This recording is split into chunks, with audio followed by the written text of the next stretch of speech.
திருவள்ளுவர் கூறிய அறிவுரை. நாளை பார்க்கலாம் என நல்ல செயல்களை தள்ளி வைக்காதே. மனதில் உறுதி இருந்தால் விரும்பியதை அடையலாம். ஊருக்கு நடுவில் உள்ள பழுத்த மரம் போல நல்லவரின் பணம் பலருக்கும் பயன்படும். நல்ல மனைவி அமைந்தால் நல்வாழ்வு கிடைத்தது போலாகும். நல்ல நூல்களைப் படி. நல்லவர்களிடம் பழகு.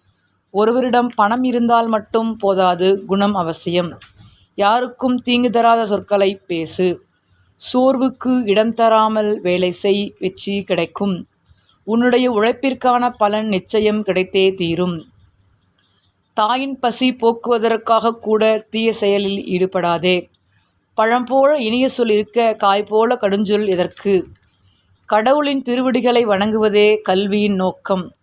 பணிவும் இனிய சொல்லும் கொண்டவருக்கு வேறு ஆபரணம் தேவையில்லை.